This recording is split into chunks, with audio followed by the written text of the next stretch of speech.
Bom dia, Lê. Estou esperando você entrar. Boa. Bom dia, Lê. Bom Tudo bem, querida? dia. Bom dia, Adriana, tudo bem? Tudo bom. Deu certo Hoje agora tá para bem. entrar. Então, tá Deu. ótimo. Vamos esperar um pouquinho as pessoas entrarem. Tá bom. Aí a gente começa. Bom dia. Combinadíssimo. Bom dia Seja a todos aí. bem-vindo. Quem está entrando? Presotlon. Bom dia. Estamos aguardando as pessoas entrarem para a gente ter um pouco de quórum para a gente começar esse nosso papo. Super importante sobre a importância da inclusão racial. Qual é o seu nome? Aqui aparece P. Presonton, se você quiser colocar seu nome. É o Ah, foi Matheus. aluno da professora. Hã? É o Ah, Matheus. é o Matheus? Ah, legal, ótimo. É. Larine. Ótimo, ótimo. Olha os alunos entrando aí, né? Seguindo Legal, a, né? a Matar as professora. saudades. Ah, isso é ótimo, isso é ótimo. O Matheus é minha conexão de LinkedIn também, uma graça. É um pouco. Eu tenho feito um trabalho super bacana. É, muito bom, muito Muito orgulho. bom. Mas Matheus já é doutor e já está fazendo aí caminhos pelo mundo. Que bom. Ah, ótimo. Acho que quando eu conheci lá no Mackenzie, né, Lê, que você me apresentou, acho que ele estava indo, né, para um congresso, não era? Para fora. Isso mesmo. É, muito bom. Isso Obrigada, é Matheus. ótimo. Muito bom. E aí, olha, vocês que já vão entrando, se vocês quiserem colocar aí alguma pergunta, a gente vai fazendo ao longo que a gente vai transcorrendo o tema, né? Vamos estar falando hoje da importância da inclusão racial em todo momento e principalmente agora pós-pandemia, né? Então, quem tiver Sim. alguma pergunta, alguma reflexão sobre o tema, pode ir colocando aqui que ao longo da fala a gente vai incluindo. A Tânia entrou. Bom dia, Tânia.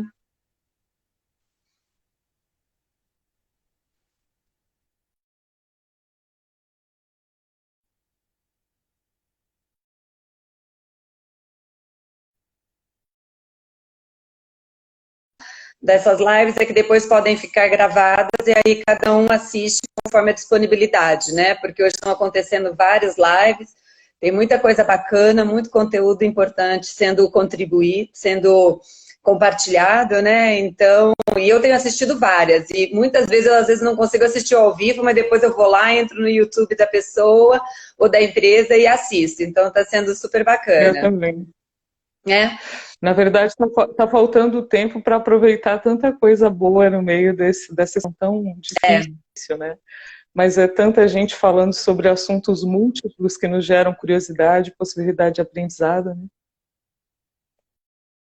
Obrigada.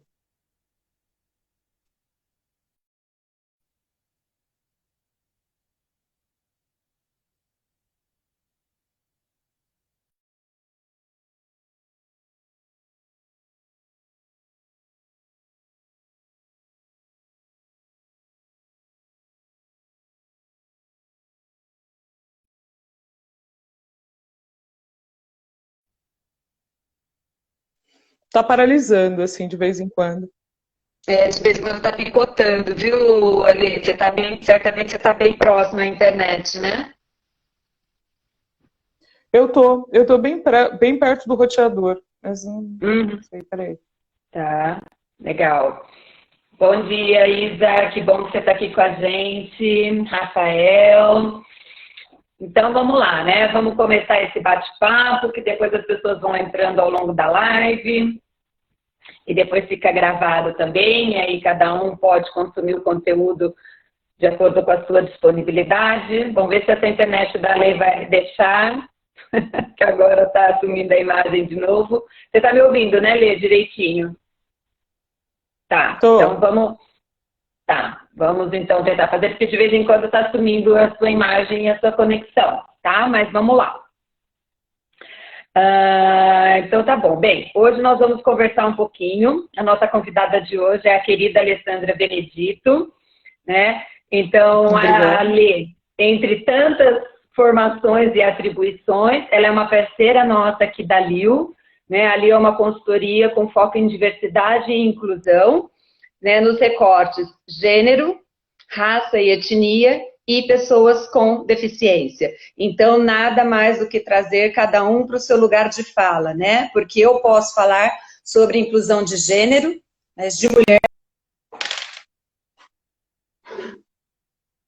negra, mas que natural, cada um no seu lugar de fala para falar realmente com propriedade. Então, a Alessandra Benedito é a nossa consultora parceira aqui na LIU, no que tange a inclusão racial, né? Porque a gente faz tanta parte de recrutamento e seleção dos talentos femininos, negros e pessoas com deficiência, e toda a parte de palestra, diagnóstico junto às empresas. Então, a Lê é a nossa consultora. Além de ser consultora da LIU, a Lê é coordenadora do curso de Direito, coordenadora e professora, né, Lê, do curso de Direito do Mackenzie aqui em Campinas. Ela é membro de vários conselhos, né, que tratam do tema da questão racial aqui no Brasil. Uma palestrante, uma amiga muito querida, além de ser também coordenadora junto com a gente desse tema de inclusão racial dentro do Grupo Mulheres do Brasil aqui de Campinas. Então, você hoje está aqui para falar um pouquinho desse importante tema. Então, seja muito bem-vinda, viu, Lê? Obrigada, bom dia, Adriana. É um prazer estar aqui com vocês hoje para discutir um tema que nos é tão caro e que a necessidade já era imperiosa e que agora passa a ser mais proeminente ainda. É um prazer fazer parte da LIU, é um prazer fazer parte desse projeto que visa alterar verdadeiramente a forma como a gente faz inclusão e garantir que esse processo seja um processo verdadeiro e que seja verdadeiro para todo mundo, né? Porque a inclusão é sempre um processo de aprendizagem. Obrigada pela oportunidade. Obrigada a todos que estão presentes. Estou vendo um monte de carinha conhecida subindo. Obrigada. E obrigada aos que eu estou conhecendo hoje também, né? Que bom. Ótimo. É isso mesmo. E quem quiser, a gente pode ir colocando aí perguntas que ao longo da fala a gente vai comentando sobre as perguntas, vamos refletindo juntos, tá bom? Então, eu quero começar, Lê, trazendo um pano de fundo para a situação da presença e da influência, né, dos negros aqui no Brasil. Então, eu não posso perder essa oportunidade de você nos dar uma aula, né, sobre este assunto, né? Antes da gente começar com as perguntas, eu acho que a gente precisa dar esse pano de fundo, né? Porque eu falo que ou eu faltei nessa aula de história ou me contaram uma história diferente, né? Sobre a questão de toda a imigração africana, da escravidão, dos momentos de libertação e como foi, né? E como está sendo toda esta presença e influência da população negra aqui no Brasil. Então, eu queria que você nos contasse um pouquinho por que nós estamos com relação a esse déficit de inserção dos negros dentro da nossa sociedade. Contextualiza um pouquinho aí para a gente, Lê. Adriana, obrigada pela oportunidade de novo. Eu acho que não vai ser uma aula, mas pelo menos a gente conversa um pouco sobre isso, né? Uhum. As marcas do racismo, elas estão presentes, né, na sociedade brasileira, amparadas pela herança de um passado que é um passado colonial. Que a convivência social entre brancos e negros durante quase 400 anos foi um processo de escravização, no qual negros são trazidos para o território brasileiro, às vezes como um bom negócio do simples tráfico, e para que a mão de obra fosse usufruída, até que nós não tivéssemos mais forças para o trabalho, e aí pensar que é escravizado, porque somos colocados nessa condição à força, e todo esse processo, mesmo no pós-escravidão, Então, como você disse, né, acho que faltei na aula de história, né? Especialmente os nossos livros de histórias do passado são livros de história com narrativas que são narrativas de pessoas brancas e narrativas de pessoas brancas a partir da sua perspectiva de mundo, né? No qual você não consegue perceber heróis negros e no qual parece que todo esse processo foi um processo que se consolidou sem que houvesse nenhuma manifestação de luta por parte do povo negro. O que, na verdade, é mentira, né? Houve todo um processo de articulação para que os negros fossem trazidos para cá e demorassem para se organizar, mas foi esse processo de organização que também fez com que fossem criados diversos quilombos. Houve sim resistência, a gente não veio para cá sem saber de nada, muito pelo contrário, né? Esse país foi edificado em grande parte pela consciência e pelo processo de produção de mãos negras. Só que no pós-escravidão, o que a gente percebe é que a gente não tem nenhum tipo de política pública ou nenhum tipo de política de ação afirmativa para que a população negra se sentisse parte dessa sociedade. Na verdade, a população negra ela é colocada na rua do dia para a noite, e essa rua, na verdade, esse ambiente que seria o ambiente público, na verdade, é um ambiente excludente, e o processo de sofrimento do açoite ele vai persistir dentro de outras perspectivas. No caso das mulheres negras, elas vão continuar dentro das casas das famílias, fazendo serviço de limpeza, fazendo serviço de organização e levando os restos de alimento e de roupa para os seus filhos e para as suas famílias. E se vai abrigar grande parte da população negra em lugares de moradia precária, e aí é interessante, né, Adriana, porque olhando para o momento atual, quando a gente for começar a conversar a respeito do Covid-19, a gente vai perceber que o que nos constitui quanto história fez com que negros, depois do processo de abriu e fechou aspas, libertação, tivesse uma carência e uma precarização de moradia, de educação, de segurança, de bem-estar e principalmente de trabalho. E algo que, apesar da gente ter passado por todo um processo de evolução, inclusive evolução normativa, que diz que todos são iguais perante a lei, a gente sabe que, de fato, essa igualdade nunca se consolidou, essa isonomia, ela nunca se consolidou. E para aqueles que são descrentes, né, porque no Brasil a gente tem uma negação em relação ao preconceito racial e suas mazelas, para aqueles que são descrentes, todos os dados estatísticos produzidos pelos principais órgãos que servem como referência para a criação de políticas públicas demonstram que homens e mulheres negras, ou seja, que pessoas negras, continuam não tendo acesso a direitos e a bens essenciais. Acho que é isso, sim. Exato. A grosso modo, né? E se a gente for ver, né, Lê, a Lei Áurea, 1888, nós estamos em 2020, então são 132 anos. Então, se a gente for falar com alguém negro, a terceira geração dessa pessoa esteve escravizada, né, literalmente, né, Lê? Então, é muito recente a libertação, né? E é o que você falou, até hoje a gente não teve uma ações afirmativas, uma inclusão de fato, né? E por isso essa população sofre tanto racismo, tanto preconceito. Aí a gente já entra um pouquinho na minha segunda pergunta, Lê, que é para trazer essa explicação para quem está nos ouvindo um pouquinho, que a gente ouve muito falar sobre racismo institucional e estrutural. Você poderia nos explicar um pouquinho mais o que é cada uma dessas palavras? Sim, a questão do racismo, na verdade você tem o racismo, que é o racismo individual, você tem o racismo institucional, e quando você fala de racismo institucional, a gente está falando de um processo de racismo, que é o tratamento diferenciado entre uma pessoa e outra em razão de características raciais ou étnicas, né? E esse processo, na verdade, ele acontece no interior das organizações, ele acontece nas empresas, nos grupos, nas associações, nas instituições congêneres.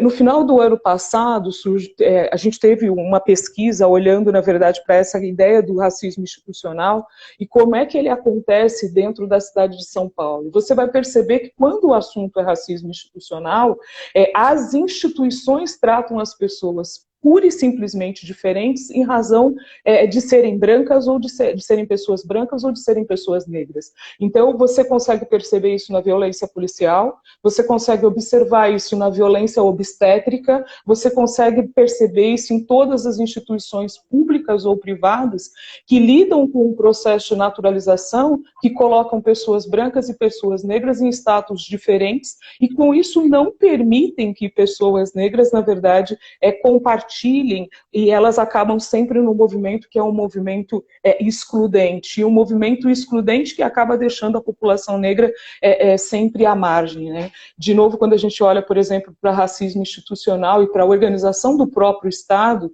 e das instituições que correlatamente se relacionam com esse Estado, a gente pode observar, por exemplo, que quem está nas regiões periféricas sem direito à escolha, muitas vezes é mapeado por essas instituições, até mesmo naquilo que a gente acha que seria mais seguro, como, por exemplo, os algoritmos.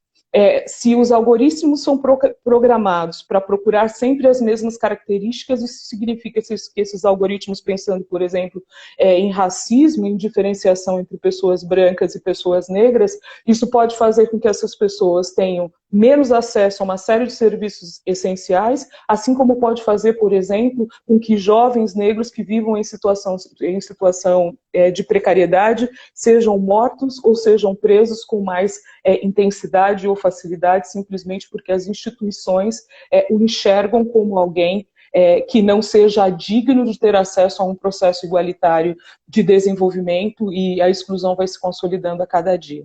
Pensando então em racismo institucional, pensar que isso é o racismo que está ligado às instituições e ao modus operandi como essas instituições separam pessoas brancas e pessoas negras, e tratam e diminuem.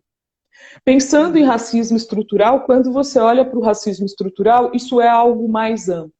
E o racismo estrutural, você tem, na verdade, um conjunto, né, de fenômenos que nas práticas, que são práticas institucionais, que são práticas individuais, o racismo estrutural ele se consolida como um elemento que ele é histórico, ele se consolida como um elemento que é econômico, e aí a gente não se esquecer que essa manutenção do privilégio branco, ele coloca, na verdade, com grande peso as questões econômicas, porque a gente está falando de privilégio de manutenção de postos, de lugar, então a gente tem a questão econômica, a gente tem a questão de organização da própria sociedade, pensando no sociológico, a gente tem as estruturas jurídicas. E aí, pensando que lá no racismo institucional a gente estava falando das instituições, e aqui a gente está falando destas instituições todas intercaladas, agindo e reagindo num processo que é um processo que coloca indivíduos à margem, sem conseguir ter acesso, sem conseguir modificar as suas vidas. E para além disso, você tem dentro do racismo estrutural, ou seja, dentro dessa sistemática de manutenção do privilégio, um processo que é um processo de racionalização. Um processo no qual as pessoas acreditam que isso é natural. E que, inclusive no nosso caso, que a gente convive com o mito da democracia racial, para além do processo de naturalização, que seria um processo de naturalização lá nas casas das pessoas, que elas dizem que até tem, abriu e fechou aspas, um amigo ou uma amiga negra, isso vai tudo muito bem até que isso ameace algo que eu entenda que pertence a A ou a B em razão da sua branquitude. E aí isso vai respingar, quando se fala de racismo estrutural, em todas as estruturas de um pilar ou de um eixo de uma sociedade que não conseguiu ser inclusiva em mais de 130 anos de muita dor e de pouca consciência do que nos faz diferente, o quanto isso faz com que essa diferença coloque-nos mais longe do processo de desenvolvimento, né? A gente se vê empurrando a possibilidade não existe desenvolvimento econômico se você não tiver desenvolvimento social. Uma coisa que anda desatrelada da outra gera o PIB, o Produto Interno Bruto que a gente tem, e a má socialização e divisão dos bens que são bens comuns a qualquer cidadão que vive em território brasileiro. Exatamente, Lê. Nenhum país vai para frente, se desenvolve se tiver uma desigualdade social tão grande quanto a gente tem, né? E após você nos colocar esse pano de fundo sobre a presença e influência da população negra no Brasil, né? Que fortemente construiu esse país, e entender um pouquinho sobre o racismo institucional e estrutural, vamos trazer tudo isso agora para o presente. E eu gosto sempre de falar, porque esse é um assunto que me toca também muito, que também me é muito caro. Eu tenho algumas amigas negras, mas são poucas também, concordo plenamente. A partir do momento que eu comecei a ter um pouco mais de consciência para o tema, eu comecei a olhar de forma mais ampla e ver que, como gente, nós acabamos realmente tendo pouca diversidade nos nossos relacionamentos. Mas o fato é que, a partir do momento que eu tomei essa consciência e eu decidi agir de forma diferente e incluir muito mais a diversidade dentro do meu rol de amizades, está muito melhor, está muito mais interessante, está muito mais criativo e inovador bater esse papo, conhecer pessoas, experiências tão diferentes, né? Então, mais do que nunca, a diversidade ela é extremamente bem-vinda, né? E eu costumo dizer que a gente não é responsável pelo passado, mas a partir do momento que a gente se torna consciente do que aconteceu verdadeiramente, nós precisamos nos responsabilizar pelo futuro, né? O que a gente quer fazer de diferente? E aí todos nós temos um papel muito importante, principalmente as pessoas que são mais privilegiadas, no sentido que conseguiram estudar mais, conseguiram ter acesso a mais informação e a conteúdo. Nós temos que fazer algo para diminuir essa desigualdade em todos os âmbitos que nós temos. Então, hoje aqui, particularmente, a gente está falando de questão racial, e a cada live nós estamos abordando os vários recortes da nossa sociedade, porque a nossa sociedade é extremamente diversa, né, Lê? Então, agora, vindo para o presente, a gente tem o coronavírus aí, que afeta a todos, mas principalmente a camada mais vulnerável. E aí, mais uma vez, nós estamos falando da população negra também, né? Então, como fica essa questão do racismo? Porque a gente já tem ouvido, né, pessoas se manifestarem que eu já sofri um preconceito, agora, eu usando máscara, parece-me que eu me tornei ainda mais perigosa. Então, gente, é um absurdo, né? A gente precisa conhecer para a gente ficar chocada com tudo isso e para fazer diferente. Então, comente um pouquinho, né, Lê? A gente já tinha o vírus do racismo, agora a gente tem o vírus corona, e como tudo isso impacta em cheio na população negra. Adriana, eu acho que a primeira coisa é assim, né? A gente tem tido na literatura cada vez mais falando a respeito da questão de ser racista ou não ser racista, e aquela coisa, né? Não basta não ser racista, a gente precisa ser antirracista. E quando a gente diz que a gente é antirracista, a gente precisa compreender e aceitar que sim, a gente vive numa sociedade racista e que o que nos constitui ao longo do caminho, ou seja, as relações que nos constituíram, a família da qual a gente é originária, as instituições com as quais a gente conviveu, ela é racista, e que com isso a gente também se tornou racista, mas que a gente tem a opção de não estar imerso mais nesse processo, e daí começar um processo que é um processo de conscientização e de luta para mudar o status quo. Né? E dentro dessa perspectiva, você comentou da questão da máscara, né? A gente eu vi, na verdade, naquele programa da Globo, no É de Casa, o repórter Manuel falando que foi ofendido numa rede social em razão de estar usando a máscara. Assim como tantos outros Manuels, Antônio, Maria, Lauras, devem estar sofrendo os impactos de ter que cobrir o rosto e o nariz, mesmo com a humanidade estando sendo ameaçada de morte, a gente tem observado as pessoas colocando colocando para fora aquilo que as constitui enquanto elementos racistas e que não se compreendem como alguém que precisa lutar pelo antirracismo, né? E aí, pensando em pandemia, a gente precisa pensar por que é que a pandemia atinge de forma tão contundente, né, a população negra.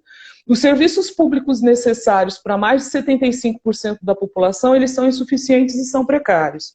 E aí, pensando que mais de 54% da população brasileira auto se declara negra, isso significa que você tem mais da metade da população nessa condição. E se 75% da população que precisa desses serviços públicos não tem acesso, ou tem acesso insuficiente, ou tem acesso precário, a gente percebe que são visíveis e gritantes todas as desigualdades territoriais nas cidades brasileiras. O acesso à infraestrutura e a serviços, seja em qualidade ou seja em quantidade, ele se concentra majoritariamente nas regiões das cidades ocupadas por uma parcela da população que tem uma renda maior.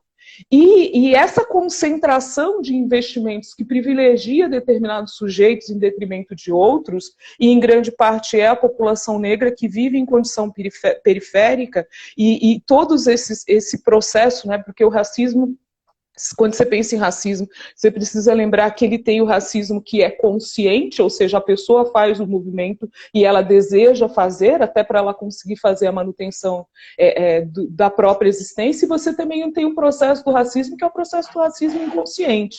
Dentro dessa perspectiva, você tem grande parte da população que é colocada à margem e que sofre os impactos disso, de estar à margem, e quando você pensa em Covid-19, você precisa pensar que a gente tem falta de saneamento básico para quase 35 milhões de pessoas que não têm acesso à água.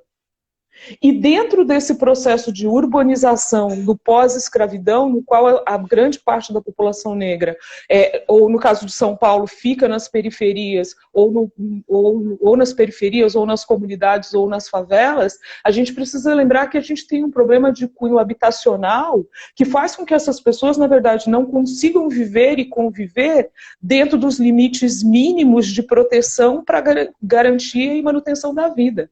Se a gente tem 35 milhões de pessoas que não têm acesso à água, isso significa que a gente tem 35 milhões de pessoas que não têm como utilizar de forma correta para a preservação da vida o elemento básico que é a água para fazer manutenção e limpeza de seus corpos e vidas.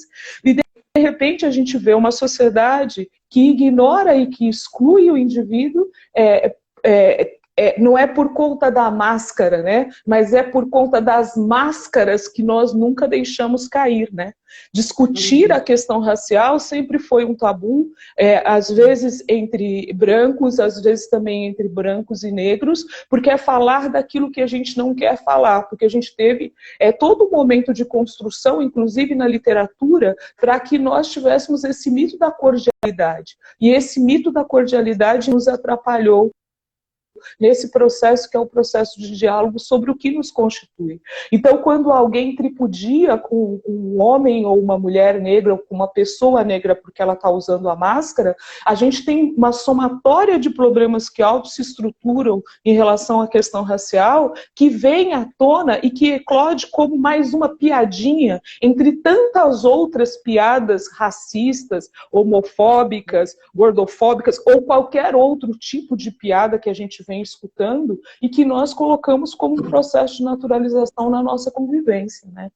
E que, para piorar tudo que já está muito difícil, com mais de 10 milhões de brasileiros e brasileiras mortas, quando a gente não consegue ter acesso ao mínimo para garantir saúde e para garantir alimentação, homens e mulheres negras, pessoas negras de uma forma geral, jovens ou idosos se tornam vítimas mais vulneráveis desse processo de disseminação da doença, entre tantos outros processos que colocam pessoas negras em condição de vulnerabilidade, né? Exato, Lê. Por isso que eu falo, a gente precisa trazer o assunto para a conversa, a gente precisa se abrir para o novo, para o real, né? Não adianta a gente se iludir com aquela história que nos foi cantada tantos anos atrás, né? Eu acho que agora principalmente os mais adultos, têm condições de poder duvidar de algumas coisas que nos foram ditas, né? E atualizar um pouquinho as nossas crenças sobre tantos assuntos, e principalmente esse que é tão importante, né? 54% da nossa população se autodeclara pardo-negra, e ela é a maioria da nossa população, e é uma população que a gente diz minorizada, né? No sentido de ter pouca voz e pouco acesso. Então, é extremamente importante que a gente fale mais sobre o assunto. Eu, a cada dia, aprendo mais com tantas pessoas que eu me cerco, que tem tanto conteúdo bacana, que tem uma experiência e uma vida vivida dentro dessa realidade e que realmente pode contar com muito mais propriedade, né, Lê? E aí, com base em tudo isso que você falou, além de todo o preconceito, de todo o racismo, do vírus, corona, a gente tem agora esse impacto no mercado de trabalho, onde a gente vê que, mais uma vez, a população que mais vai sofrer, e já está sofrendo, é a população negra, né? Que muitos das suas funções, dos seus salários foram cortados ou reduzidos. Então, além de já viver nessa questão mais precária, nessa situação mais precária, ter mais vulnerabilidade a tudo isso que a gente falou aqui, Lê, muitos ainda já perderam ou vão perder o emprego, né? Como que fica essa situação, né? Como a gente traz essa consciência para as empresas se responsabilizarem pelo seu papel social para com todos os seus colaboradores e para a construção de um país melhor, né? Eu acho que a gente vem num processo que é um processo que excluía, e a gente tem algumas iniciativas privadas que vinham trabalhando ou tentando se organizar para fazer uma leitura de como é que eles poderiam efetivamente garantir esse processo de inclusão. Quando a gente fala de mercado de trabalho, e quando a gente fala especialmente de mercado de trabalho formal, os números que mostram como está a população negra em relação ao mercado de trabalho formal, nós sempre estivemos ocupando os cargos de menor valor social e de menor valor econômico, e mesmo ocupando, na verdade, os mesmos cargos que outras pessoas não negras, a população negra sempre recebeu salários e sempre recebeu o saldo remunerativo menor do que o saldo remunerativo das pessoas brancas.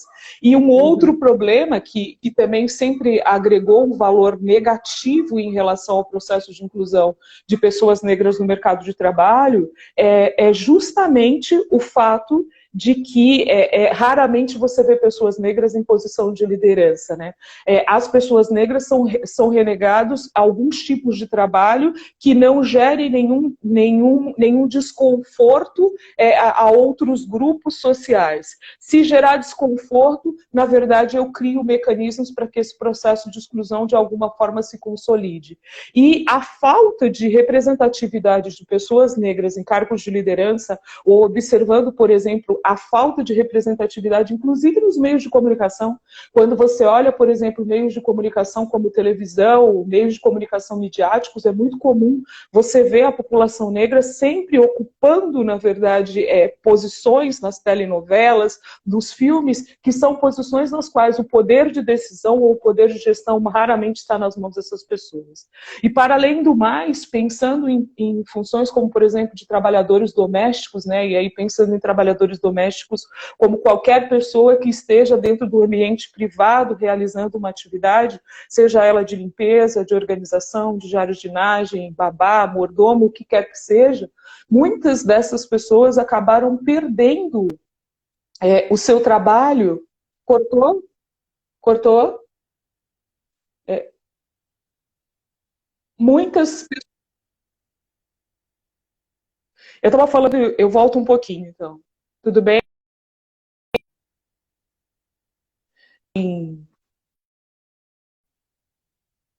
Consegue ouvir, Adriana? Alô? Lê, cortou um Consegue ouvir? pouquinho. Isso, agora sim, pode continuar, querida. Eu estava falando de trabalho e falando das dificuldades múltiplas que cercam a população negra quando o assunto é trabalho. Mas quando você pensa, por exemplo, em trabalhadores domésticos, muitos trabalhadores domésticos perderam seus postos de trabalho, e aí os trabalhos domésticos são negros ou pardos. Perderam o trabalho, ou se não perderam o trabalho, tiveram suas atividades suspensas, ou perderam parte de sua remuneração. Mesmo que as pessoas que os empreguem, em algum momento estejam trabalhando em home office, estejam trabalhando em suas casas. Mas já que essa pessoa não vai poder vir entregar o resultado final, eu não pagarei pelo trabalho que ela executa. Né? Qual que é o meu papel enquanto empregador? Privado, ou seja, no ambiente público? O que é a minha função enquanto sociedade? Qual que é a minha função enquanto elemento responsável que deve incluir para garantir desenvolvimento? Não sei se vocês estão cortando um conseguindo ouvir. Não, picotou bastante, Lê. Você consegue dar mais um resuminho sobre o que você falou? Porque o tema é...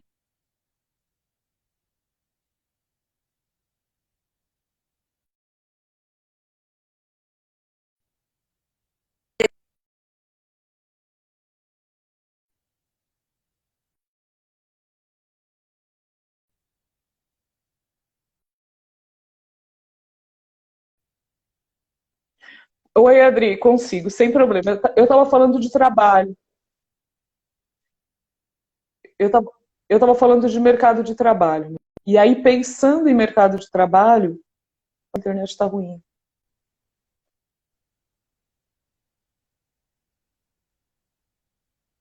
Segue agora, Lê, vê se vai.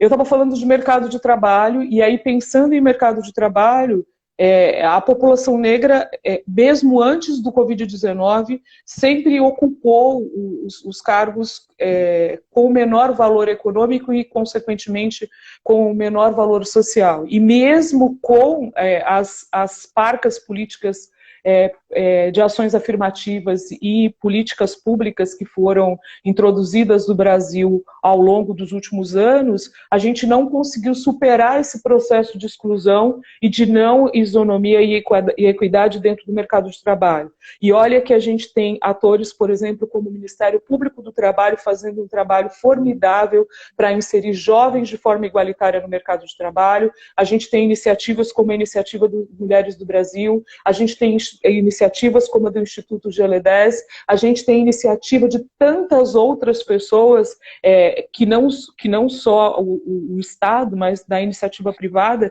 que tem trabalhado com inúmeras ações para garantir esse processo de inclusão, né? Aliança Jurídica pela Igualdade Racial, entre tantos outros projetos esparramados ao longo do Brasil. Mas mesmo com essas ações afirmativas, mesmo com as políticas públicas que foram introduzidas e que hoje não tem segmento, a gente vê que a população negra não conseguiu estar no mercado de trabalho de forma igualitária com quaisquer outros grupos sociais. E não obstante o fato de que a maior parte da população negra não consegue ter acesso aos cargos que são cargos de liderança, cargos de gestão, cargos nos quais essas pessoas podem tomar decisões que impactem na vida delas e que impactem também na vida de outras pessoas, a partir do local que é o local de fala.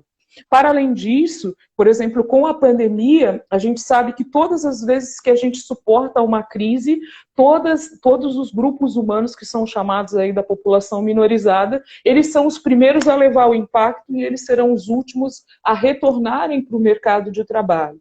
E no caso, pensando em outras crises, pensando em mercado de trabalho, em outros momentos, nós tínhamos a informalidade como um lugar no qual essas pessoas, às vezes, passavam ganhando a vida durante uma vida inteira.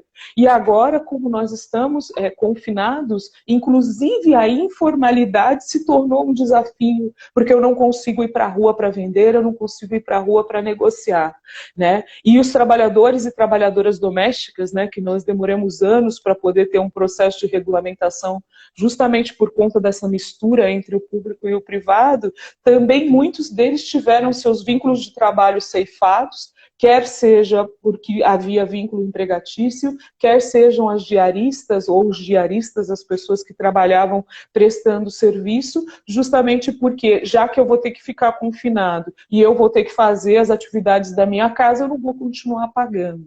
E muitas vezes a gente não está falando de pessoas que não estejam trabalhando, né? São pessoas que estão trabalhando, que continuam tendo a remuneração de seus empregadores, mas que não se preocupam, na verdade, com a questão que é qual é a parcela que eu, enquanto indivíduo, seja enquanto empresa, seja enquanto iniciativa privada, tenho em relação ao outro, né? A todas essas pessoas que estão na condição de minorizadas, e aí vale para mulheres, vale para negros, vale para deficientes, vale para qualquer grupo humano que todas as vezes que tem crise se vê, na verdade, muito mais pressionado do que quaisquer outros grupos populacionais.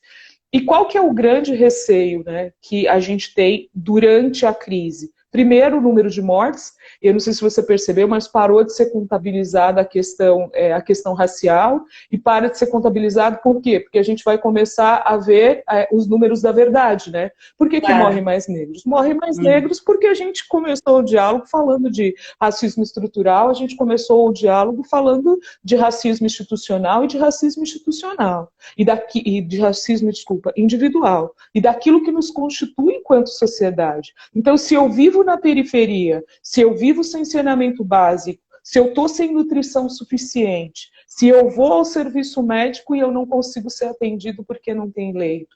Todo esse processo fez com que a população negra esteja mais exposta e, consequentemente, com que as mortes provocadas pelo coronavírus acerte em cheio essa parte do grupo populacional.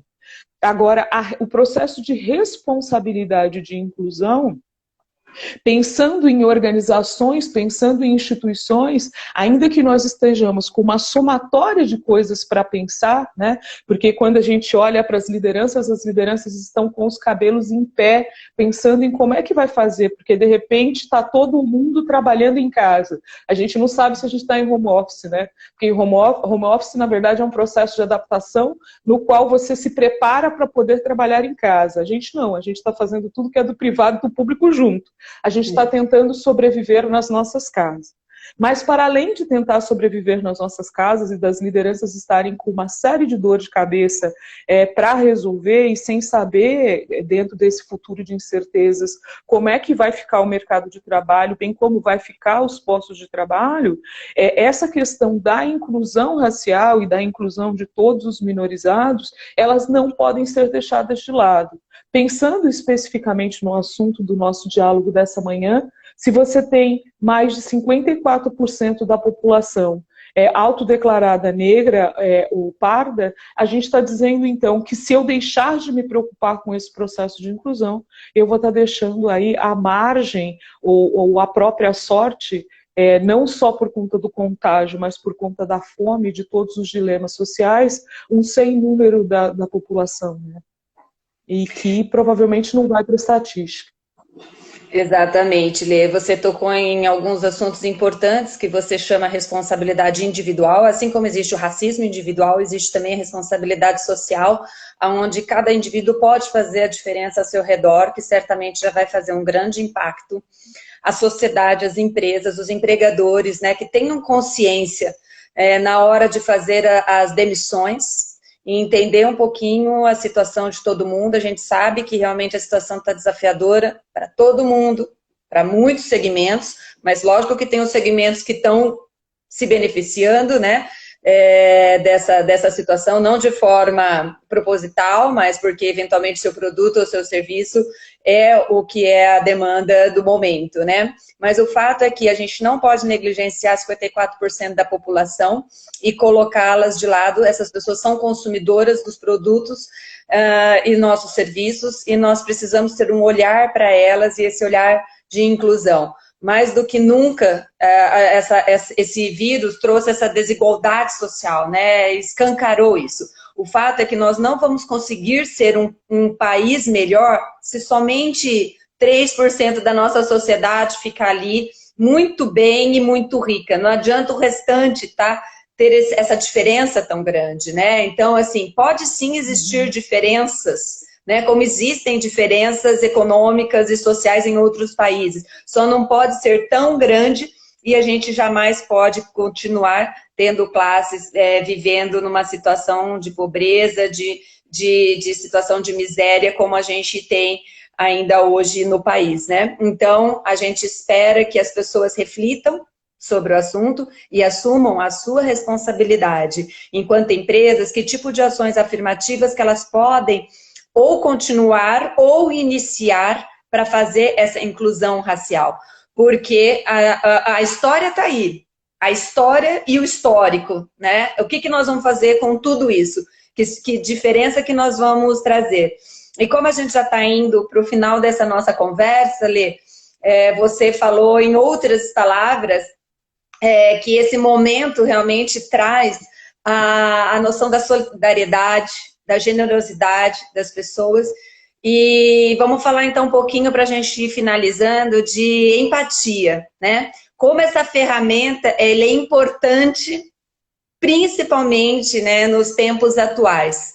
Como que você traz esse conceito para dentro da inclusão racial, para dentro de um processo de inclusão na nossa sociedade brasileira? Eu acho que a gente pode, se você me permite, eu separei um trecho bem pequenininho e aí a gente starta essa questão da empatia. O trecho é do livro do Dr. Silvio Almeida, Racismo Estrutural. Consciente de que o racismo é parte da estrutura social e, por isso, não necessita de intenção para se manifestar, por mais calar-se diante do racismo, não faça do indivíduo moral ou juridicamente culpado ou responsável, certamente o silêncio o torna ética e politicamente responsável pela manutenção do racismo. A mudança da sociedade não se faz apenas com denúncias ou com o repúdio moral do racismo. Depende, antes de tudo, da tomada de postura e adoção de práticas antirracistas. E aí, para a gente falar um pouco de empatia, né? Pensando que empatia, eu acho que a melhor definição que eu encontro para isso, ainda que ela seja simplória, seria colocar o sapato do outro e sentir no seu pé o quanto isso vai, de alguma forma, doer ou tornar confortável. Né? O processo de empatia e o processo de empatia dentro da comunicação não violenta, eu acho que ele é essencial nesse momento, que é o momento em que todas as coisas estão de cabeça para baixo e eu ainda tenho que pensar em uma que eu nunca tinha conseguido colocar na posição correta. Né? Então, para além de tudo que tem angustiado, para tudo que tem feito toda a população sofrer, eu ainda tenho que pensar em algo que eu não coloquei numa posição correta, que eu resisti muitas vezes não compreendendo que ela existia, e como é que eu faço? Né? Dentro desse processo de empatia, de novo, a empatia, ela é um processo que ela deve permear cada um dos indivíduos, mas a empatia também dentro do processo institucional, ela é primordial. E nisso eu acho que as lideranças diretas, para além da própria instituição, têm um papel primordial de olhar no cotidiano como é que a gente tem tratado as pessoas, como é que a gente tem tratado as nossas relações, como é que a gente tem percebido o outro e todo o processo de dor que esse outro tem, né? Como é que eu tenho reagido a esse processo de escassez que tem gerado medo em todas as pessoas, né? Porque dentro de um processo democrático, o vírus foi democrático, não permitindo que as pessoas fugissem para lugar nenhum. Como em tantos outros momentos de crise, as pessoas podiam fugir, fosse de pé, fosse se isolando em seus oásis de vida, fosse de avião, fosse por qualquer veículo. Né? Então, o processo de empatia, esse processo de compreender o que é o outro, qual que é o lugar desse outro, e de alguma forma se solidarizar e criar conexão, inclusive para ajudar as pessoas a pensar como superar esse processo de exclusão, ele é primordial, né? Pensando em trabalhadores formais e pensando em trabalhadores não formais, pensando em empreendedores individuais que têm passado maus bocados para conseguir sobreviver. Não é? Como é que eu, enquanto instituição, posso contribuir para isso? Como é que eu, enquanto pessoa física, posso contribuir para que esse processo seja doloroso, mas que seja doloroso com um impacto menos fervoroso do que será se a gente continuar fechando os olhos para o processo que exclui, diminui e que mata de forma severa outros seres humanos, né? Afinal de contas, raça não existe, né? A raça que existe é a raça humana. Exatamente, Lê, maravilhosa, viu? Fechou com chave de ouro. É bem isso. Queria dizer que a transformação que a gente quer ver na nossa sociedade começa por nós, né? Dentro da nossa casa, como a gente trata as pessoas, como a gente respeita, como a gente tem empatia, como a gente valoriza, como a gente contribui. Então, nós precisamos nos responsabilizar e nós podemos fazer a diferença ao nosso redor. Imagine se os 210 milhões de brasileiros entenderem isso, né? Então, a gente já muda um país. Então, é isso que a gente precisa, porque a gente fechar os olhos e viver numa redoma não vai funcionar mais daqui para frente.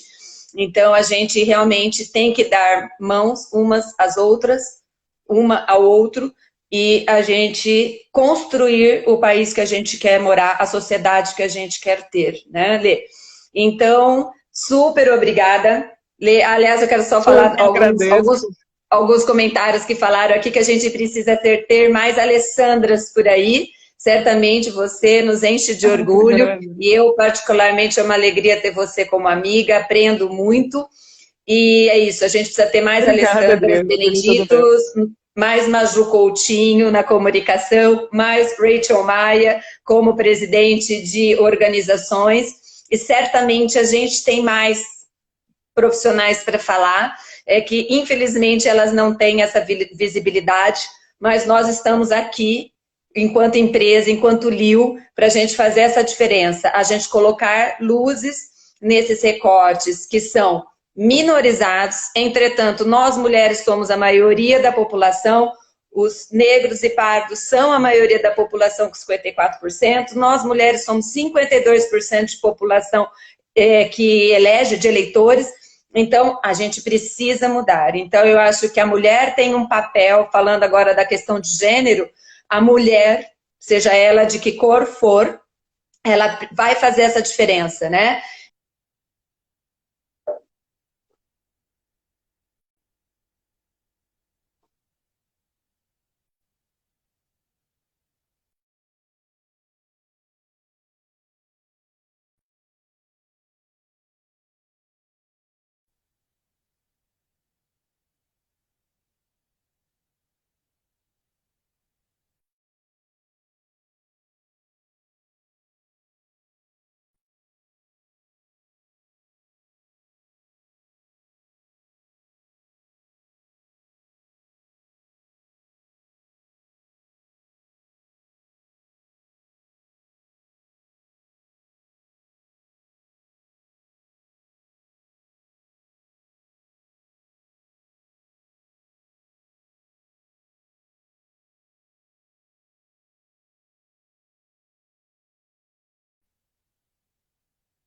Adriana?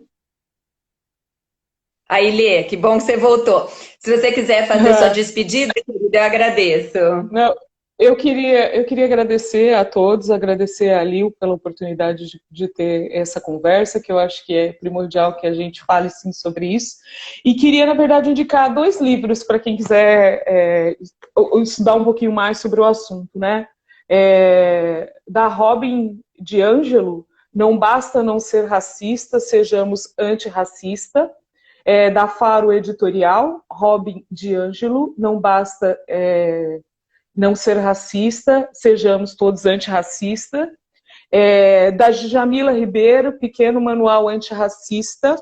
e do Silvio Almeida, que o livro não está aqui comigo, mas que é o racismo estrutural. Eu acho que são boas leituras para nos estimular a pensar qual que é o nosso papel aí na sociedade. No mais, obrigada pelo tempo de cada um que esteve aí, obrigada pelos comentários, obrigada pelo carinho aí, obrigada pela possibilidade, Adriana, de discutir o assunto. Foi um prazer. Foi ótimo, foi muito bom, Lê. Super obrigada, beijos a todos. Eu vou desligar para a live não nos cortar. E quem quiser, daqui a pouquinho a gente coloca lá na Li o caminho para o YouTube, e também vai estar ainda, né, por 24 horas. Mas depois, quem quiser, a gente passa o link do YouTube para que vocês possam compartilhar essa live e que a gente possa levar mais conhecimento a cada um. E não se esqueça, a responsabilidade é individual. Lê? Então, é de cada um querer fazer que essa mudança aconteça. Beijo a todos. Quem quiser, nós temos uma próxima live, quinta-feira, às 19 horas, onde nós vamos falar sobre o impacto da pandemia nos profissionais com deficiência. Beijo, gente. Obrigada. Obrigada, Lê. Até mais. Tchau. Tchau.